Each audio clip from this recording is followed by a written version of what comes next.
করে এই মাদকের হাত থেকে আমাদের এলাকাটা আমরা মাননীয় প্রধানমন্ত্রীর সর্বোচ্চ চেষ্টা করব। সরকার এই ব্যাপারে সচেতন। 17 বছরের এই মাদক সন্ত্রাস এবং দমন, নিপীড়ন, নির্যাতন এবং ক্ষমতার প্রভাবে বাংলাদেশ জরাজীর্ণ। সেই ধ্বংসস্তূপ থেকে দায়িত্ব গ্রহণ করেছে মাননীয় প্রধানমন্ত্রী জনাব তারেক রহমান। তো এই সময় মানে আমাদের হয়তো সময় লাগবে একটু, কারণ মাত্র অবশ্যই সময় লাগবে, মাত্র 2 মাস, 3 মাস হতে 2 মাস। তো সেই জায়গায় তিনি যেভাবে সতর্কতার সাথে কাজ করছেন এবং সজাগ আছেন, আমরা বিশ্বাস করি আমরা এই ধরনের অপরাধ থেকে আমরা আমাদের দেশের সন্তান মা বোনদেরকে আমরা রক্ষা করতে পারব। আমার হাত ধরে উনি নিয়ে গেছেন এবং টুরকি ভরে সেই টুরকিতে মাটি ছোট ছোট হাত দিয়ে সেই টুরকিতে আমি সেই মাটিগুলো ভরে দিচ্ছি। সেই দৃশ্য আজও আমার চোখে ভাসে। একে আমি বলছি যে আমি শহীদ প্রেসিডেন্ট জিয়াউর রহমানের সাথে একসাথে আমি এই টুরকি ভরার তৌফিক আল্লাহ আমাকে দিয়েছিলেন। পরবর্তীতে তার সুসন্তান আজকে প্রধানমন্ত্রী, ওনাকে আমি মানা করছি যে আমি আসি, কিন্তু উনি না শুনে উনি আমাকে আমার কাছে আমার বুকে আসছেন, আমাকে আদর দিচ্ছেন, স্নেহ দিচ্ছেন, ভালোবাসা দিচ্ছেন, আমার বড় মেয়ের দায়িত্ব নিয়েছেন। উনি যে আমাকে দিয়েছেন আলহামদুলিল্লাহ, এই যে ভালোবাসা, উনার একটা চোখের পানির ফোঁটা মূল্য দেওয়ার মতো ক্ষমতা আমার নেই। আমি খুব সাধারণ, কিন্তু আমি একজন বাবা। কিন্তু আমার এই বাবাত্বের যে কষ্ট, এই কষ্ট আমি মনে কোনোদিন আমি আর দূর করতে পারবো না। যা হারাইছি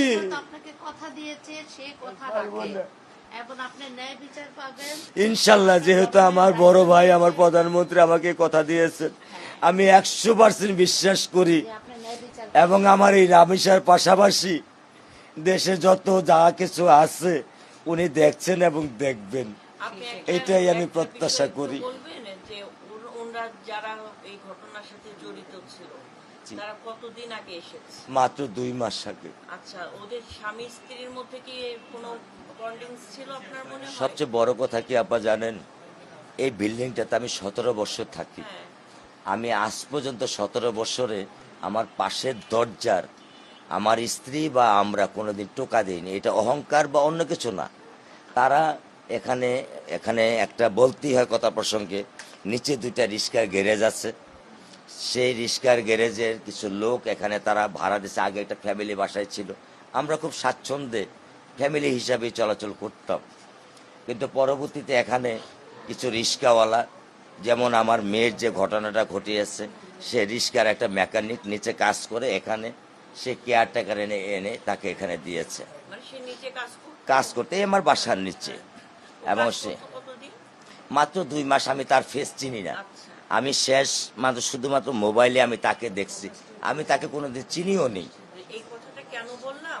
জি আপা, এই রাষ্ট্রের ভিতর তো অনেক ষড়যন্ত্র আছে। জি আপা, তাই না? জি। একটা ফ্যাসিস্ট সরকার রাষ্ট্র থেকে সরে গিয়েছে, জি, এবং সেখানে একটা গণ অভ্যুত্থানের মাধ্যমে, জি, এবং এখন দেশি বিদেশে অনেক ষড়যন্ত্রকারীরা আছে। জি আপা, প্রতি সরকারের ষড়যন্ত্র আছে। জি আপা। 2 মাস আগে সে এখানে কাজ নিয়েছে। জি আপা। 2 মাস হলো মাত্র এখানে এসেছে। জি আপা। তাদের একটা স্বামী স্ত্রীর মধ্যে বন্ডিং যদি ন্যূনতম নাও থাকে, সেই স্ত্রী কখনো তার স্বামীকে এরকম, হ্যাঁ, এটা একটা ষড়যন্ত্রের অংশ হতে পারে। তো না, সবচেয়ে বড় কথা কি, আমাদের অনেক বাড়িওয়ালারা সচেতন না। হ্যাঁ, এই সুযোগটাই নিয়ে নিচ্ছে। কিন্তু ঘরে ঘরে আপনার মাদকের জন্য আজকে মানুষ নৈতিকতা হারিয়ে ফেলেছে। কে কি করছে তার নিজের কোনো জ্ঞান নাই, কিন্তু তারপর তো আমাদেরকে সমাজটাকে বাঁচাতে হলে সচেতন থাকতে হবে। প্রধানমন্ত্রী জনাব তারেক রহমান, তিনি শুধু মানে নিজেকে কিন্তু প্রধানমন্ত্রী, তিনি বাংলাদেশের অভিভাবক, এবং আপনার সন্তানের পাশে এসে সে অভিভাবকের ভূমিকা তিনি রেখেছেন। এবং এইরকম করে এক রামিসা না, বাংলাদেশের আর কোনো রামিসার জীবন যেন এরকম ঝরে না পড়ে, তিনি আমাদেরকেও সেইভাবে নির্দেশনা দিয়েছেন। আমরা আমাদের পক্ষ থেকে সর্বোত্তকভাবে চেষ্টা করব আমরা সংসদ সদস্য হতে পারি। তারপর আমরা নারী ও শিশু অধিকার ফোরামের আমাদের কনভেনার বেগম সেলিমা রহমান, তিনি জাতীয় স্থায়ী কমিটি বিএনপির সদস্য এবং ফোরামের কনভেনার, দায়িত্ব পালন করছেন এবং বর্তমানে তিনি সংসদ সদস্য হিসেবে কাজ করছেন, আমাদের অভিভাবক।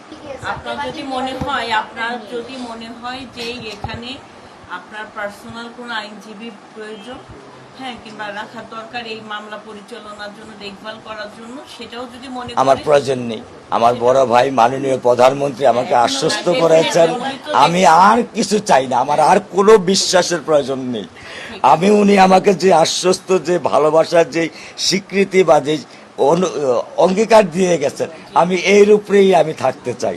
আমার আর কোনো কিছুর প্রয়োজন নেই, ওকে দেখভাল আমি আর কোনো কিছুর প্রয়োজন নেই। ভাবি, আপনি ওকে, যেহেতু একটা ঘটনা ঘটে গিয়েছে, আপনি ওকে সাথে করে নিয়ে, ওকে একা আসা যাওয়া করলে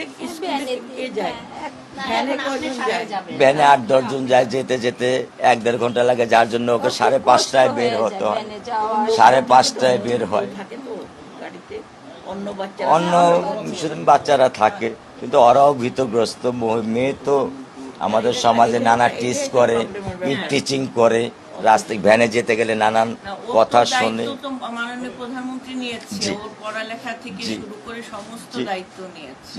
আমি কৃতজ্ঞ আপনাদের কাছে। টেনশন করবেন না, আমার কোনো টেনশন নেই। আমার বড় ভাই মাননীয় প্রধানমন্ত্রী আমাদের দায়িত্ব নিয়েছেন, আমার কোনো। আমাদের রামেশাকে শহীদি মৃত্যু হিসেবে কবুল করে নেয়, যেন আমরা আল্লাহর কাছে এটাই দোয়া করি, ঈশ্বরের কাছে এটা দোয়া করি, যেন ওকে যেন শহীদি হিসেবে কবুল করে নেয় এবং জান্নাতবাসী করে। এই আর ডেফিনেটলি, কারণ ও তো মাসুম, তাই না? ও তো 8 বছর বয়স।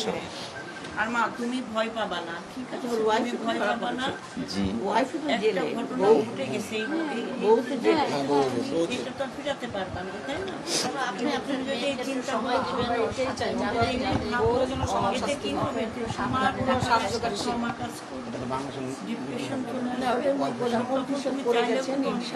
আমরা কোনো চিন্তা করি না। আপনার প্রধানমন্ত্রী যত সহজ সরল ভাবে আমাকে গ্রহণ করেছেন, আমার কাছে ভালোবাসা দিয়েছেন, আমার কাছে অঙ্গীকার দিয়েছেন, এর চেয়ে বড় আমি আর এই দুনিয়ার বুকে কিছু প্রত্যাশা করি না। ভালো থাকেন,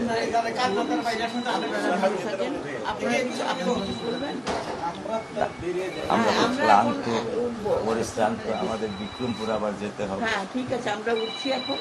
আমার ক্ষমা করবেন, আমি আপনাদের সময় দিতে পারলাম না। না, আজকে মেয়ের কোনখানে হবে তো, বিক্রমপুরে দেশের বাড়িতে। মহিলাদেরকে সব ব্যবস্থা করে করা হচ্ছে। ব্যবসা একটা করেছিলাম, কিন্তু মিলাদের ব্যবস্থা একটা করেছে। আমার কিছু বন্ধু বান্ধব আছে, এরা আমার বাচ্চার জন্য একটা মিলাদের ব্যবস্থা করেছে। তা আমি ওখানে একটু শরীক হওয়ার জন্য রওনা দেব।